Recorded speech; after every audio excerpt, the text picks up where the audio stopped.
good. So to give you a forum. So it's an end of Team 100 here, and it's a great day to celebrate really a good season. That got back in the NCAA tournament, won 23 games. Celebrate the season. Celebrate two young men here, two seniors here that did a terrific job for us for 4 years, and really had quite an effect on the Michigan program. So it's twofold of celebrating those two things, and then it's getting them to their exams and getting them through, and make sure that everybody's on task going into the summer. You feel a little bit gypped by not being able to coach them on the floor a little bit more than you could? Well, yeah, we came up with this today. I don't know if they told the stat. So I said, we know Jordan Morgan and Glenn Rice have the record for 104 wins. And we said, all right, I had no idea. How many did Spike and Karras win just being on the team? And it was 98. They're 6 shy of the all-time record, but gypped of somehow having that type of, playing in those games. I know there's 7 more wins in there somewhere. There's got to be. Right. But those things happen, and we can't complain about it. It's part of the game.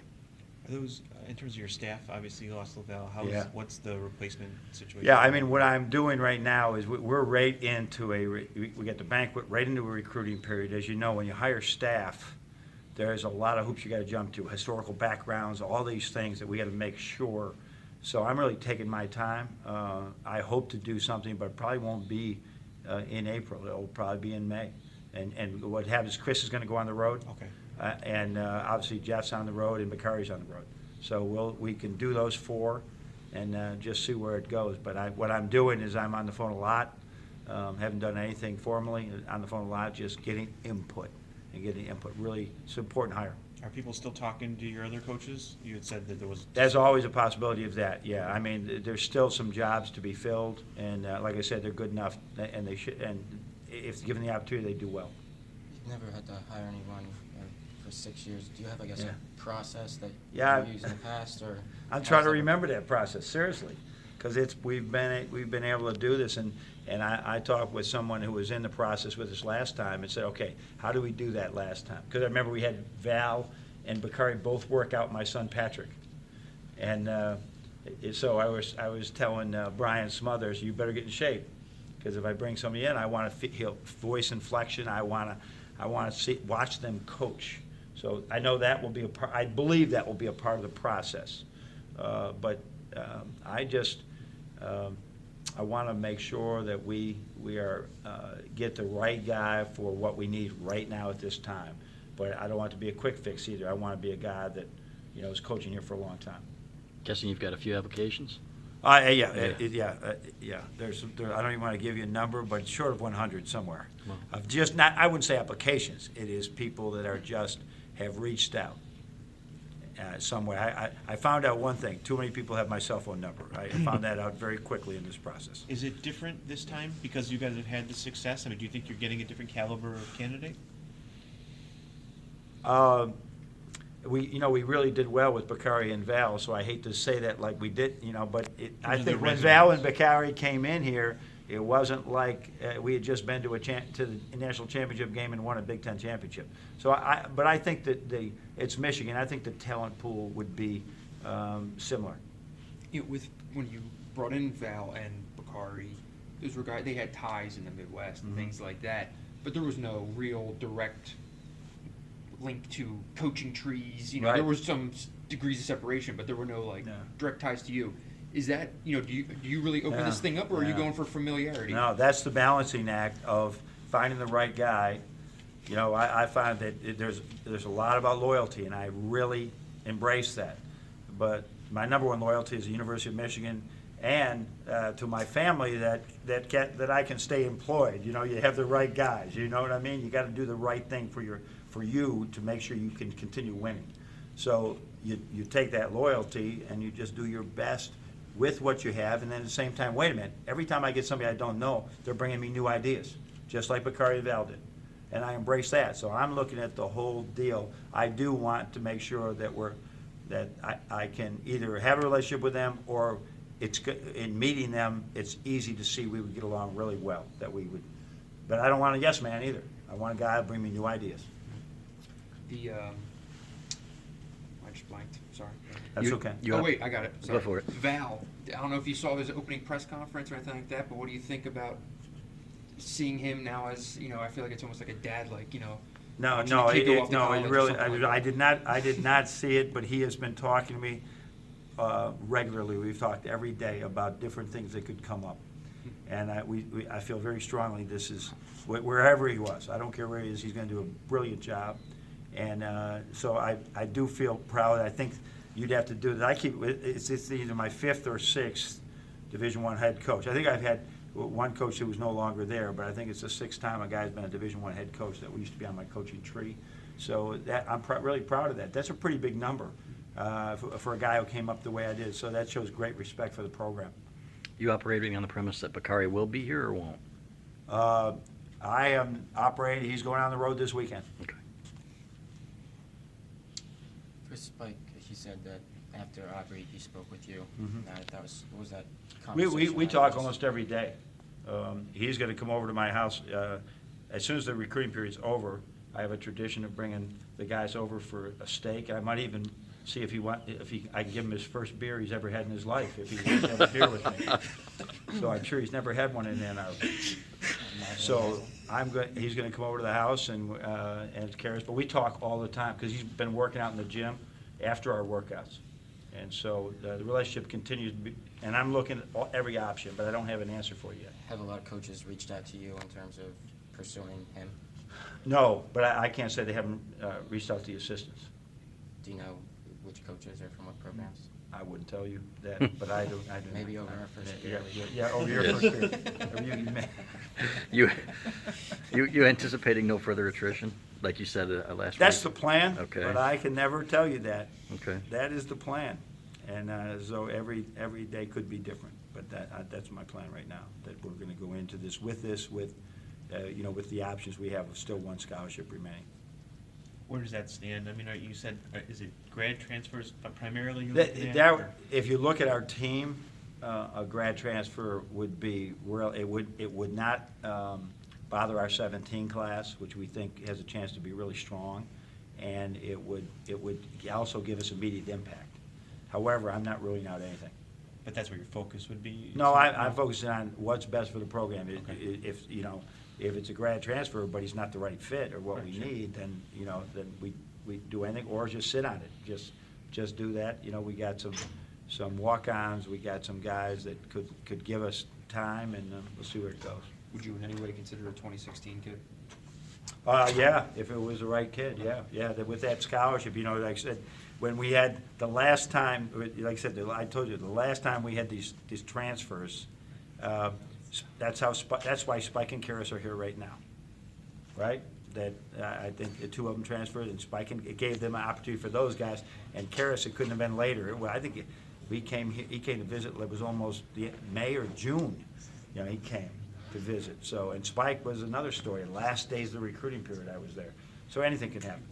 Just to be clear, you've talked to everybody on the team and they've told you they expect to return? Yeah, we've talked to everybody. Okay. But we talk to them all the time. Yep, and Yeah. but they've told you they Yeah, plan to come back? That's the plan with everybody That's the right plan. now. But Okay. I'm making sure, we talk about it probably too often, to make sure I listen, because these are important decisions. Mm-hmm. Spike said he's going to wait until graduation to, seriously field calls, but how does Yeah. that line up with your timetable for filling that spot? Well, it can complicate it, yeah. So we gotta do what's right for Michigan basketball, and his health is my main concern. And that's one of his main concerns as well. So he's got to know he's going to go without doing more damage to it. So he's working at that, but he's working out. He hasn't worked out with us, but he's looked good. When I saw him shooting yesterday, he was in the gym shooting. And yeah, but that, I'm going to have to try and I'm juggling a lot of things. Last year we were here and we were talking, and, a wheel was spinning here and a wheel was spinning there. It was Karis going pro. The wheels are still spinning, and So- everything sort of works off each other. He has an appointment in 2-3 weeks. He said that'll factor in a big way Yeah, into yeah, that decision. for his decision. Yeah, his decision, whether, what he's going to do. You had said to Brad, I think Brad Galley, about that Karis you thought was going to be 100% for the combine and everything, and then he had the surgery Mhm. very soon after that. What was the change in what happened? I think that as he went and looked at his different he met with more doctors, he's met with our doctors, there was a whole bunch of stuff going on that they thought this was the best way going forward, is to go through the procedure he went through and to make sure that he was ready sometime this summer. I mean, was there a change in his physical No, states from no, what you knew no, to? no. There was just, as the specialist looked at it, Dr. O'Malley looked at it, it was his suggestion that we take this, that he takes this route going forward. When you guys, And I believe, I think he's the same guy that has dealt with several pro athletes. he said he had an appointment in New York right after the game? Is Yeah, that happened to work out, that he was there after the Notre Dame game. You had to remind me of that. And he ended up going because it was convenient for him. Okay, so you guys knew he was gonna have an appointment, but you just said, we're here, so let's do it? Well, yeah, if we had been somewhere else, he probably wouldn't have done it. Okay, We okay. just happened to be in New York. Okay. The doctor was willing to see him. He's a specialist in this area, and so why fly back and go back? Just stay here, and he came back. And his mom was already there, so Okay. it worked. Have you spoken to any grad transfers yet without getting into details? about where they might be? There's so many options out there, Mhm. and my phone blows up every time there's a scholarship offer. So, yeah, I spoke with a lot of people at all kinds of things. You know, you said, you speak sometime just to give them sort of a update of your situation and what you're looking for. And sometimes that's not gonna work, or you check a GPA, or you check an attitude, or there's all kinds of things. Not knowing who your staff could be, I mean, that there's Yeah. still stuff in flux. Are you handling more personally in this situation because Yeah. because they know you'll be the one who's Yes. here? Yeah, there's several, I mean, I always have been hands-on on that watch, but even more now, because I know where Val is right now, and obviously, he had to make some calls to the guys, to the Xaviers and the Ibbies and John and Austin, and do that thing, and our players, and he's got to build his program. Right. And so, all those calls that he was staying, now, I do my normal calls, now I picked up more of his until we can make a decision. Is there any pressure to rush that decision to get your staff settled or to get that? You know, that's, as I said, there's every university, as you know, historically, that used to be a rush decision. And if there's any flies in the ointment anywhere and you do it and something comes up, so there's the history background check on every guy. I don't care who he is. It could be the Pope could come in here. May take, 72 hours to a week to get an okay. So that, with everything going on and us hitting the road, no, what you viewed the other day, right? Measure twice, so you only have to cut once. And that's what I'm trying to do in this situation as well. Is this an audition for Chris? He did our practice the other day, and he was really good. We cleared him to go out on the practice floor and actually coach. Okay. He saw Mo doing something, and I know it, but it gets by you when you're a coach, you just don't notice it sometimes. Mm-hmm. And he talked about how Mo was spinning and not getting his hands up quick enough. And I was sitting there watching the same thing, and I didn't notice it, and it was like good stuff. He's got a chance to be a really good coach. I like what I've seen from him. And now he's gonna go on the road. He's not rooming with me, but he's gonna be with me, and now he's gonna see the other side of recruiting. And maybe he won't not do it after this, because we'll be in a gym from 8 a.m. to 11 p.m. on Saturday, I know that, gyms. Anything further with Mo and his plans for the summer? He's really excited, he's gonna go home really soon. Mhm. His exams are done at the earliest time that they could be done, like right to start.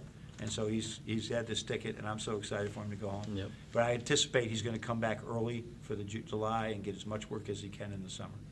And just really build his body up, that's the biggest thing. He's been really playing well, by the way, but his rebounding is just growing leaps and bounds, and we all know we need that. And then with Spike's potential return, obviously you talked to Xavier about playing time and things like that when you were recruiting him. Yeah. Isn't that kind of a fine line? No, there? there's a very Yeah. fine line there. Yep. And it's true for Spike as well. Yeah.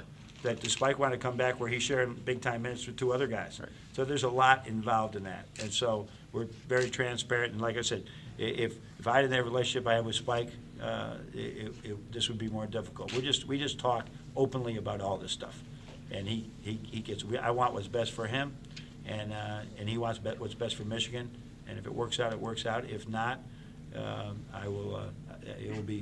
be a big fan of his. I already am.